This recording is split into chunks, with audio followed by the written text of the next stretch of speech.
Alors, c'est le moment, comme il est de tradition dans ce colloque depuis maintenant 14 ans, de consacrer les 30 premières minutes à une séquence d'inspiration. Et Jean-Jacques vous disait tout à l'heure que nous adorons les pas de côté. C'est ce qu'on va vous présenter dans quelques instants. Alors, vous savez que la symétrie des attentions dans un monde nouveau est le thème de ce colloque. Et vous avez pu constater que l'an passé, nous avions formalisé, comme l'a rappelé Jean-Jacques, donc pour la première édition de notre manifeste, nos convictions sur la symétrie des attentions et l'environnement. Alors, prendre soin de ses collaborateurs, de ses collègues pour mieux prendre soin de ses clients, c'est le cœur du concept de la symétrie des attentions, mais prendre soin de l'environnement, du monde dans lequel nous vivons et l'impératif de notre société, c'est aussi la conviction de nos témoins. Alors les 30 prochaines minutes sont une formidable transition entre précisément le thème de l'an passé et qui est un sujet qui, on pourrait dire, ne nous quitte plus aujourd'hui, et celui de cette année, à savoir la place des femmes dans les organisations. Et vous allez découvrir qu'en fait, on parle finalement tous de la même chose. Notre invité pour cette séquence inspirationnelle est l'auteur du livre « Paroles des peuples racines, plaidoyer pour la terre » qui est paru chez Actes Sud l'an passé et que je vous invite à lire, bien entendu, et vous verrez certainement dans le fil de conversation à distance le lien pour commander et lire ce livre. Elle est journaliste, elle est anthropologue. Elle réalise depuis 25 ans des reportages auprès des peuples autochtones en lien avec la nature. Elle est conseillère à la rédaction de la revue Native des peuples des racines. Elle est aussi rédactrice en chef adjointe du magazine Kaizen, explorateur de solutions écologiques et sociales. Le thème de son intervention est « Repenser notre relation à la nature pour mieux vivre ensemble ». J'appelle sur scène et face à votre écran, Saba Ramani.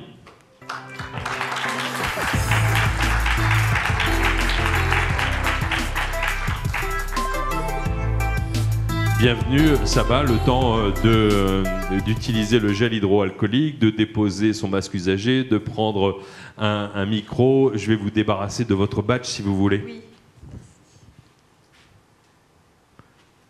Voilà, et on se retrouve dans 30 minutes. Merci d'avance. Beaucoup. Bonjour à tous, je suis ravie de pouvoir intervenir auprès de vous parce que ce n'est pas dans mes habitudes d'intervenir auprès d'un public d'entreprise.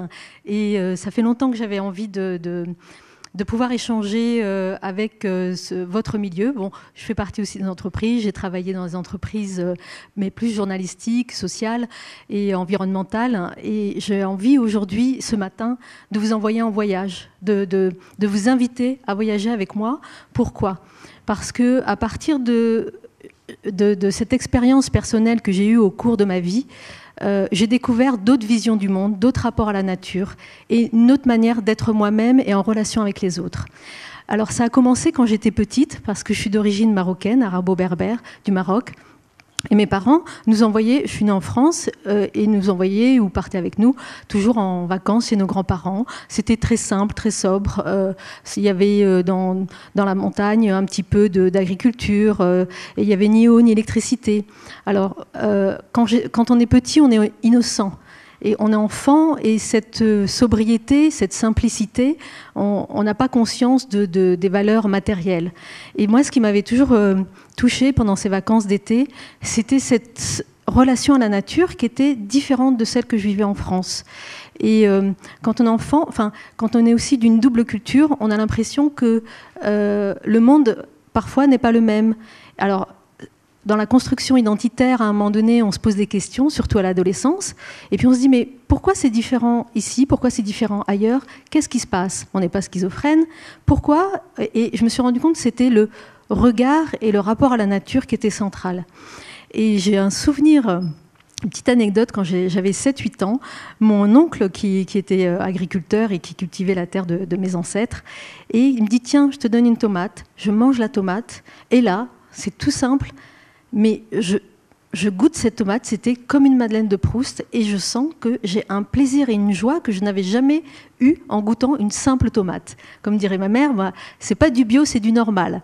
Et là, je me suis dit, mais pourquoi on n'a pas ça ici en France? Donc, je n'avais pas conscience de tout ce qui était environnemental, parce que voilà, j'étais qu'une enfant.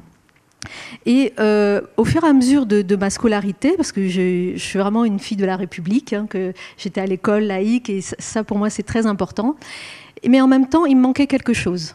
Il me manquait cette joie, cette simplicité que je retrouvais beaucoup plus au Maroc, chez mes grands-parents, qu'ici en France. Pourtant, bien sûr, j'ai eu une enfance heureuse, mais il y avait un truc, une différence. Je me dis, mais qu'est-ce qui se passe ? Pourquoi c'est si différent ?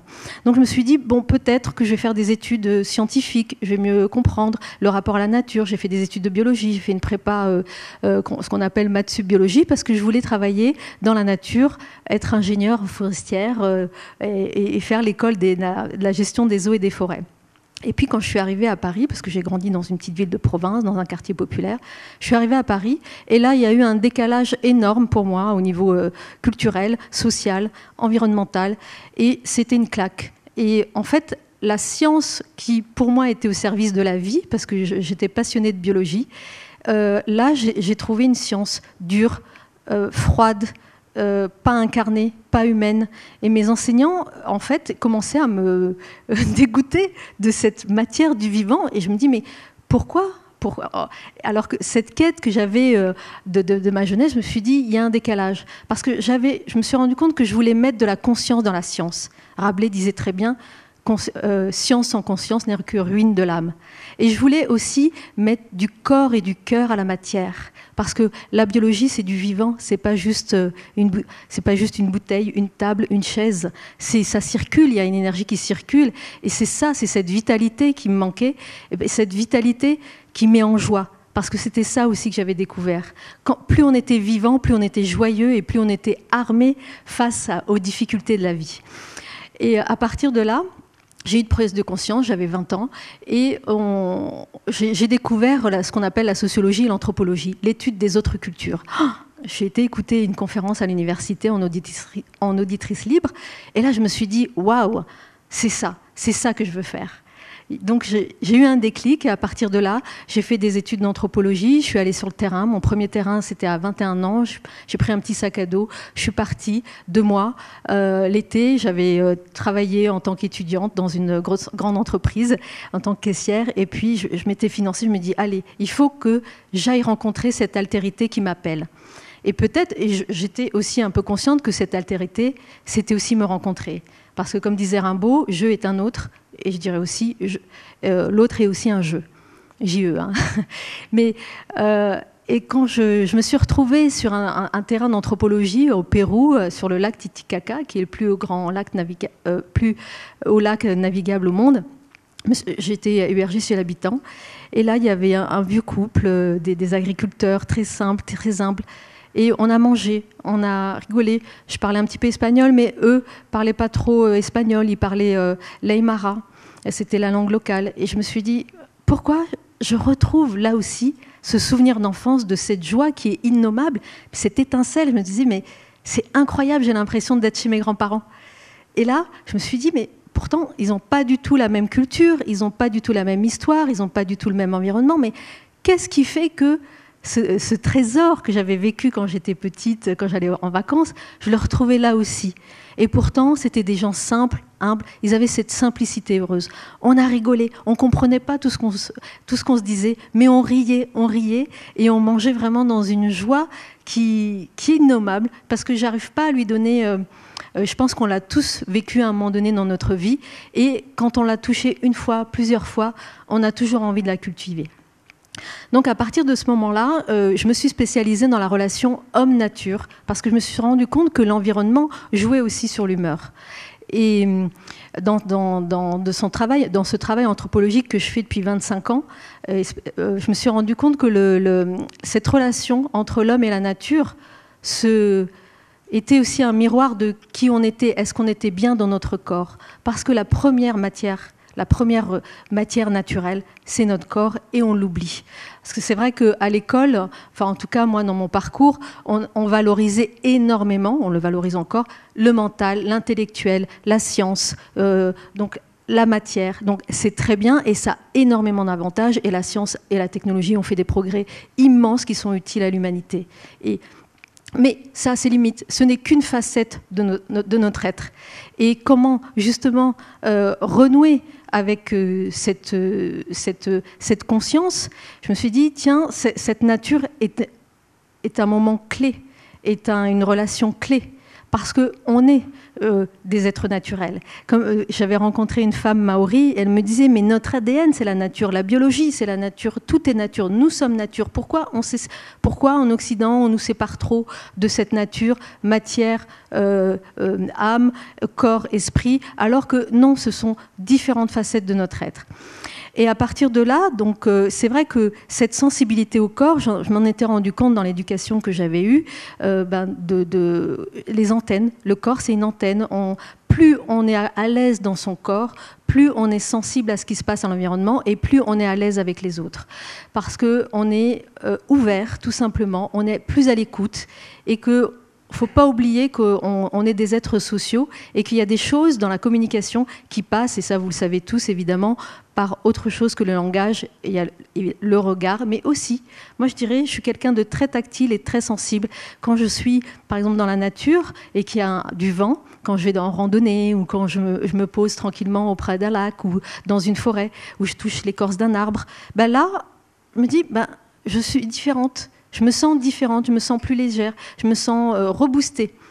Et avec les peuples autochtones, j'ai été très heureuse dans tous mes séjours avec eux, que ce soit en Amazonie, en Afrique, dans le désert, chez les aborigènes d'Australie, au Canada. Et pendant 25 ans, ce lien qui est tellement fort, et il y avait une métaphore qui m'a toujours surprise, pratiquement universelle, c'est ce rapport à l'arbre. Alors, on dit aussi peuple racine, les anthropologues parlent des peuples autochtones comme des peuples racines. Et il y avait un chef papou que j'avais rencontré qui me disait, nous, nos ancêtres, au moment de la naissance, on plante un arbre en même temps. C'est une culture orale qui sont en Papouasie-Nouvelle-Guinée.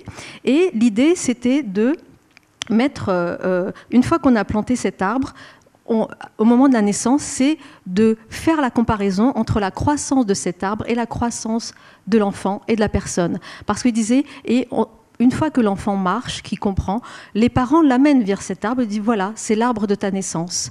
Arrose-le, prends soin de lui.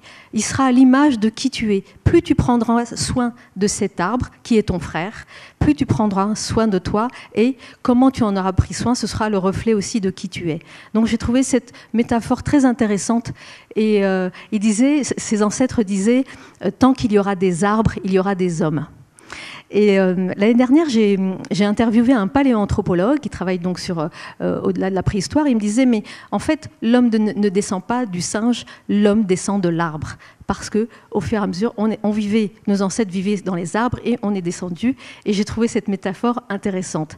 Et quand j'ai recueilli tous les témoignages dans mon livre, ce qui m'a aussi surpris, c'est cette universalité de ce rapport à l'arbre. Et surtout, il me remémorait tous les services que l'arbre rend. Il nous soigne, il nous abrite, il nous nourrit, il nous protège. Même dans le désert, les Touaregs disent que l'arbre est un référent. L'arbre est un référent spatial, mais aussi temporel, parce qu'il y a la mémoire collective qui dit tel groupe nomade allait mettre son campement dans tel arbre. Et à un moment donné, moi, j'ai trouvé que cette métaphore avec les arbres était intéressante parce qu'il y avait un chef pygmée, un chaman tradipraticien qui connaît des milliers de plantes pour soigner et qui me disait, nous, on échange avec les arbres. Je dis, oui, vous échangez l'abri, les médecines et tout ça. Il fait, non, on échange les vents. Je dis, mais comment ça, vous échangez les vents? Et il parlait français parce qu'il vient du Gabon. Et je lui dis, mais ça veut dire quoi les vents pour vous? Et il me dit, mais les vents, il dit, voilà ce qu'on respire. Il dit, ce que dégagent les arbres, c'est-à-dire, en fait, il parlait de l'oxygène. Il dit, nous, on le respire, et nous, ce qu'on rejette, c'est-à-dire le CO2, l'arbre en a besoin, et on s'échange quelque chose. Et là, je me suis dit, tiens, c'est intéressant, parce que, en fait, la plupart des peuples autochtones sont ce qu'on appelle des peuples animistes, qui sont complètement différents de notre vision du monde, c'est-à-dire qu'ils considèrent toute plante, animal, tout ce qui est vivant comme ayant un esprit, une âme. Et pour eux, le vivant, c'est sacré, et cette relation d'échange, elle est fondamentale. et qu'on ne peut pas se trouver soi-même si on n'est pas en paix avec cet environnement, puisque c'est vital pour eux. Et ce qu'il faut savoir, c'est que les peuples autochtones aujourd'hui sont à peu près 370 millions dans le monde, répartis sur 22% des territoires, mais ce qui est incroyable, mais pas tant que ça, vous allez commencer à comprendre pourquoi, c'est que sur leur territoire, il y a aujourd'hui 80% de la biodiversité qui a été préservée. Pourquoi ? C'est simple, parce qu'ils ont une relation d'échange avec cette nature et de respect réciproque. Alors, il ne s'agit pas, évidemment, moi je ne cherche pas à les imiter, à leur ressembler, à devenir animiste, non. C'est juste voilà, on parle de symétrie d'attention, c'est l'autre nous tend un miroir. Et nous, comment on regarde la nature ? Ben, jusqu'ici, notre système, la nature, on l'a objectivé, on l'a matérialisé. Donc, ce qu'on dit exploitation des matières premières, des ressources premières. On parle d'exploitation. Eux, ils ne parlent pas d'exploitation. Ils disent prélèvement, échange. Donc là aussi, dans les mots, dans ce qu'on utilise, c'est aussi le reflet de comment on voit cette nature. Ce qu'on parle de cosmologie, de cosmovision, la vision du monde. Et à partir de là, c'est pas anodin, les mots. On dit toujours le verbe se fait chair. Enfin, on dit dans notre tradition biblique, le verbe se fait chair. Ben, pour eux aussi, la parole est sacrée et la manière d'échanger avec cette nature, puisqu'elle est vitale pour eux, elle est fondamentale. Et une fois, il y a un chef indien du Canada qui me disait, vous savez, nous, la place de la femme, c'est important. Et on parle de la nature comme la terre-mère. Vous avez sûrement entendu parler de cette expression-là. Il dit, pour nous, abuser de la terre-mère, c'est comme si on abusait de la femme. J'ai dit, tiens, et pourquoi ? Il dit, parce que la terre nourricière, c'est elle qui nous nourrit, qui prend soin, qui nous soigne. Donc ils ont cette image, ce symbole, peu importe comment on le voit, mais en tout cas de reconnaissance de ce qui nous donne, ce qui permet de vivre. Et il me disait, mais vous savez, il dit, moi j'ai beaucoup voyagé en Occident, aujourd'hui il a 70 ans, il a beaucoup milité pour les droits des peuples autochtones de son peuple au Canada. Et il me disait, mais est-ce qu'on se rend compte que les avions, les ordinateurs, les téléphones, c'est la nature qui nous l'a donné, certes transformé par la technologie, mais les matières premières, ça vient de la nature. Et il dit, et combien de fois on dit merci ? Il me dit, combien de fois en Occident vous dites merci ? Alors moi, je suis restée comme ça, je lui ai dit, bah, c'est vrai.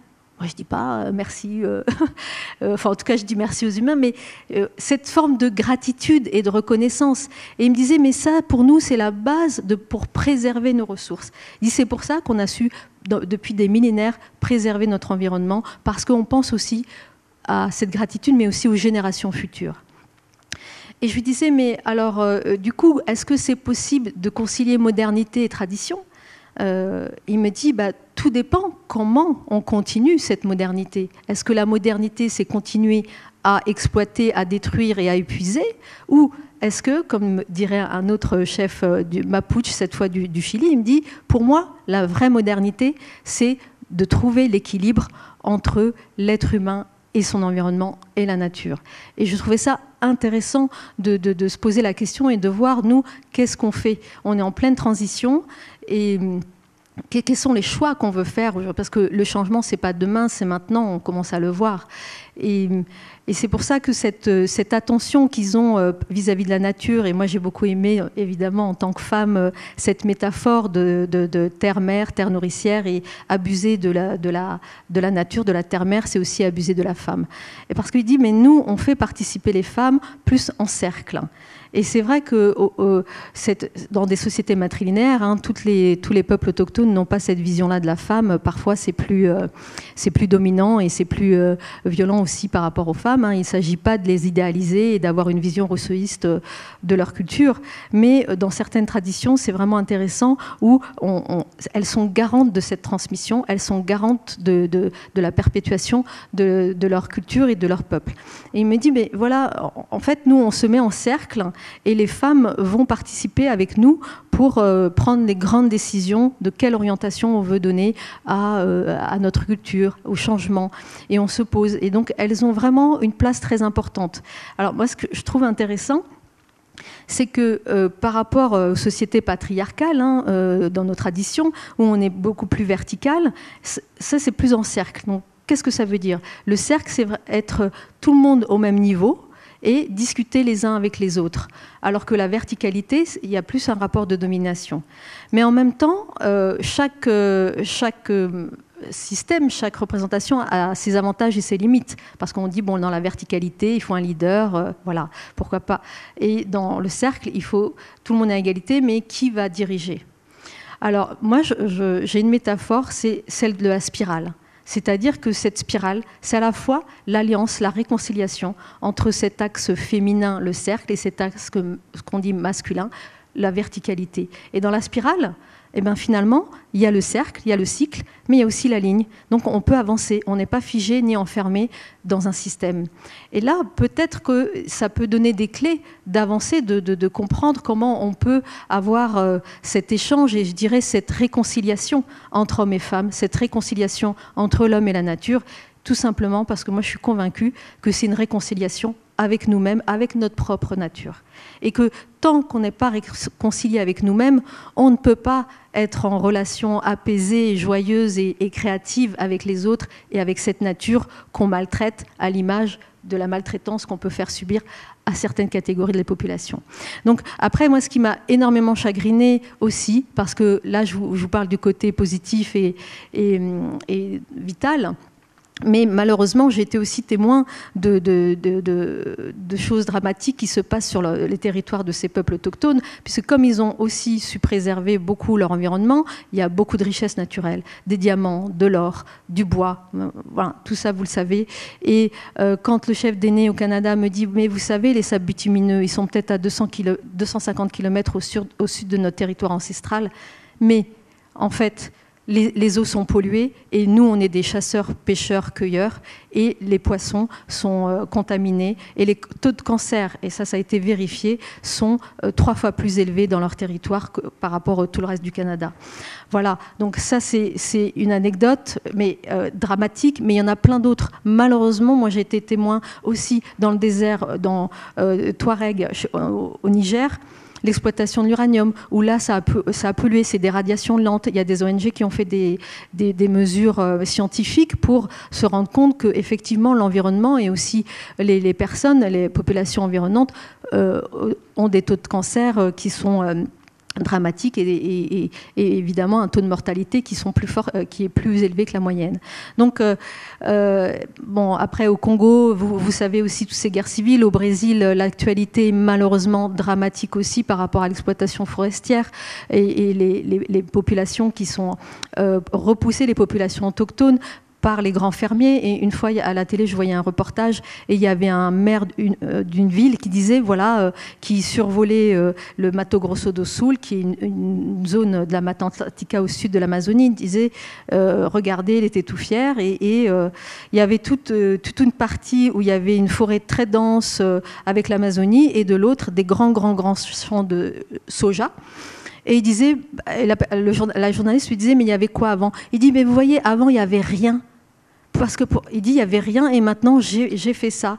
Et mais rien, mais quel regard? Puis moi, ça m'a choqué parce qu'il se dit, en fait, pour lui, la forêt, c'était rien. Donc pour lui, toute cette biodiversité, tout ce vivant, quelque part, qui est à l'origine de l'humanité, on est né dans des forêts. L'origine de l'humanité, c'est la forêt. Et c'était rien. Et surtout, les populations qui vivaient dans cette forêt étaient rien. Donc voilà, c'est toute l'histoire, bon, malheureusement, aussi d'une part, la part sombre, la part d'ombre de l'humanité avec les exploitations, la colonisation.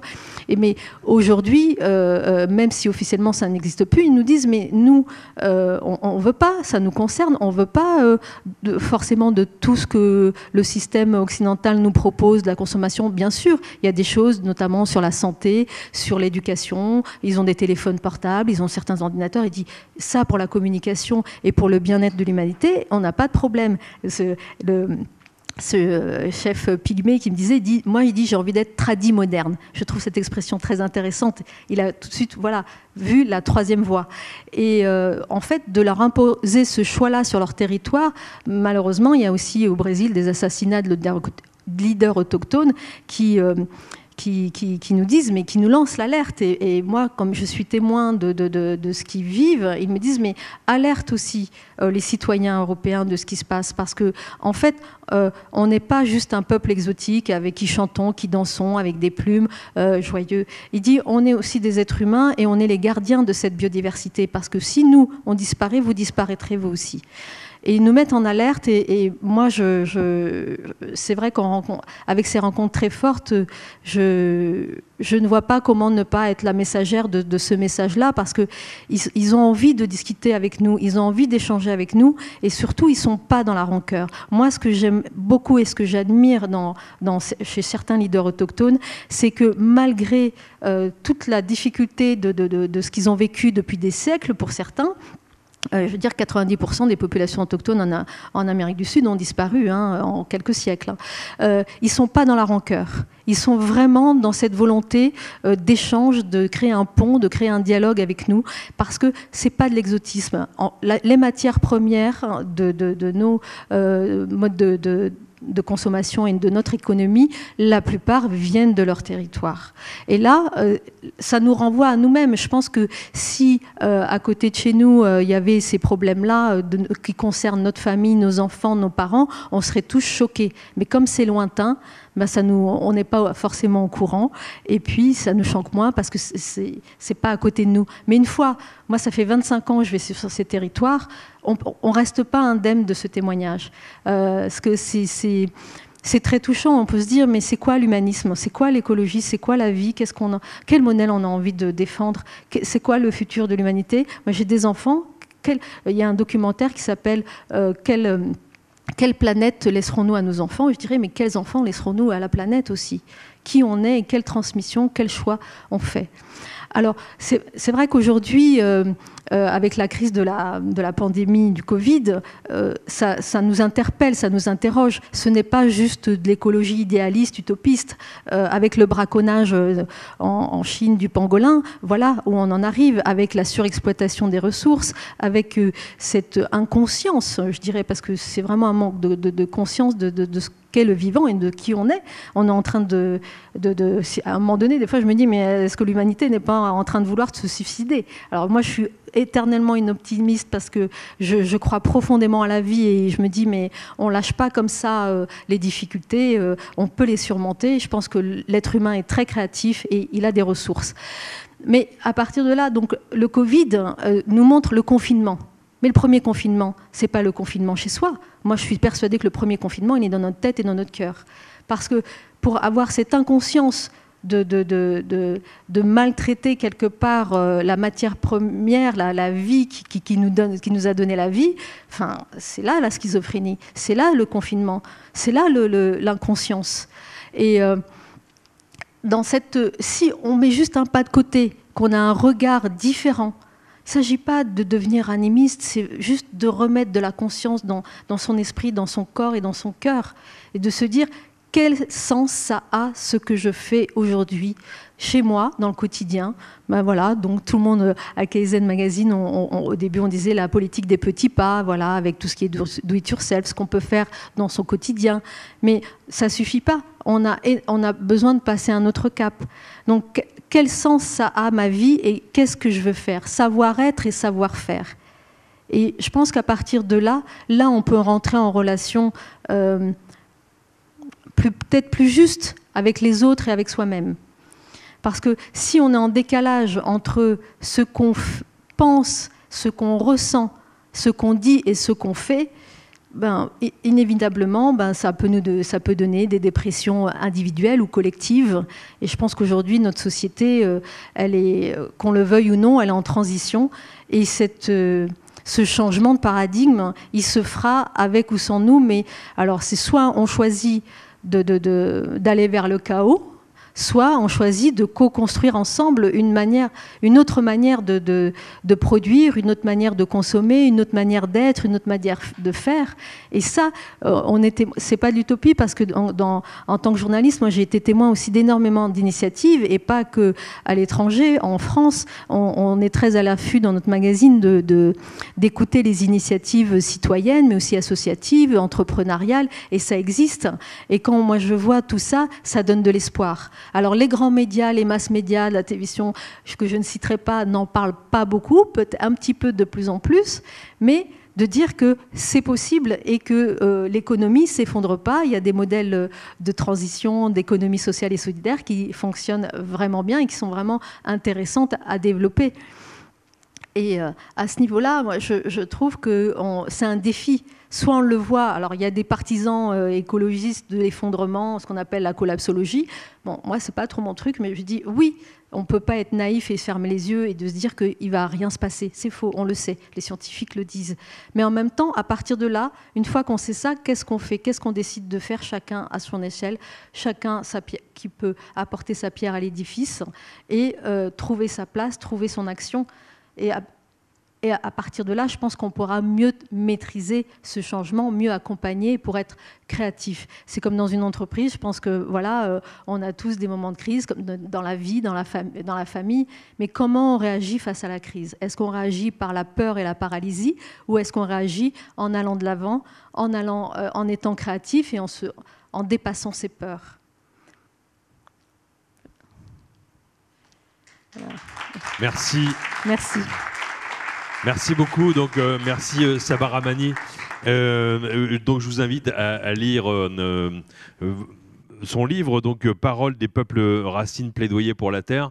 Donc, Sabah va sortir de scène, laisser effectivement, merci ce micro. Merci encore.